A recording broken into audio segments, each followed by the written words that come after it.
Hey, it's Kip from our Rural Reset. Today we're going to have a look at our chicken coop. It's probably the most exciting thing to start when you want to move from the city to the country, which is what our plan is, of course. And when you want to start doing things that you're going to have to learn and do in the country, chickens are probably the greatest satisfaction and the greatest rewards that you could possibly have.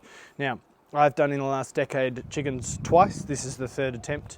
And the first two, even in a city, got completely wiped out with foxes. 100% my fault, did not shut the door.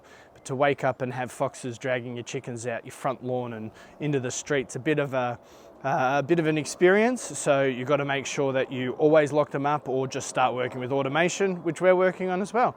So let's have a tour of our chicken coop and we'll show you roughly what we've done. So the initial back coop has been in for two of the chickens. Just recently built this thing. I think we've got some footage of me doing it. It's roughly 2 meters wide by 3 meters long by 180 or 6 foot high. Meshed, sits on the ground, all treated so that it won't rot with all of the water.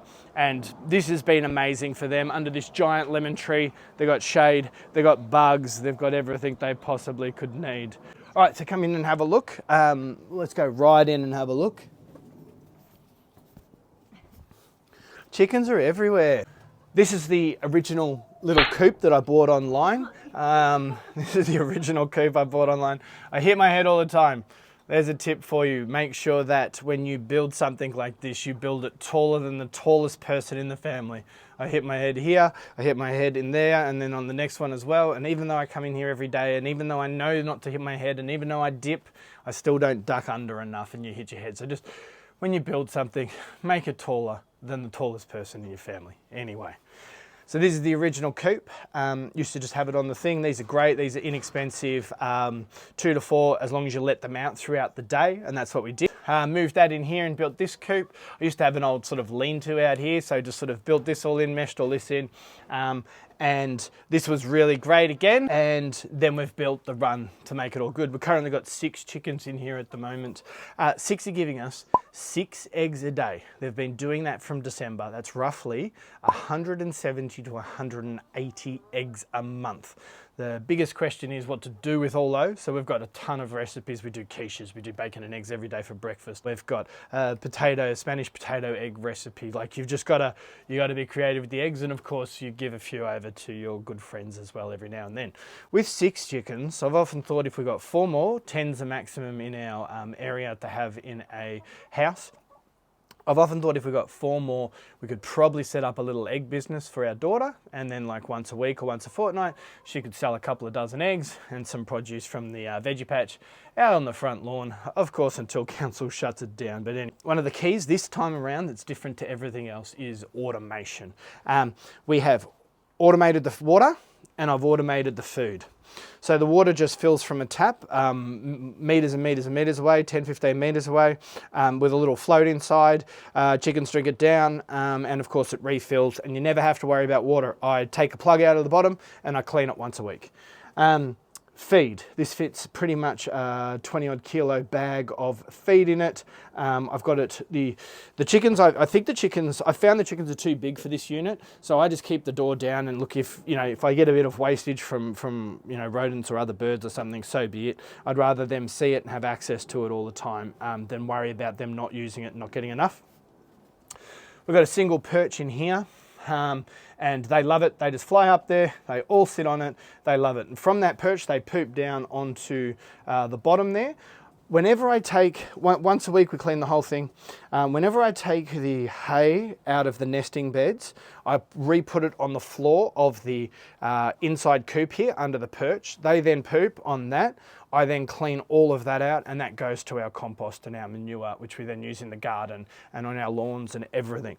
So then I take fresh hay into here, and then the dirty hay into here, the waste and the old hay out of here, and we've got this system of just free compost. Everything's cleaning, eggs, free compost, entertainment. It's just magical. 2 boxes. We started with 4 laying boxes. They really only use this one. Every now and then we'll find an extra one in here. But in general, they really only need 1 or 2 for 6. Maybe at 10 you need 2, and then at 15 you need more. Our next plan is to automate this door as well. Every morning, every night, we have to open and close it. Just a little hole section in here with a little solar day-night open closer, and then they'll be able to come in and out as well. And then we could basically do nothing for sort of a month or so, apart from we'd have to clean the water. For about a month, you don't have to do much.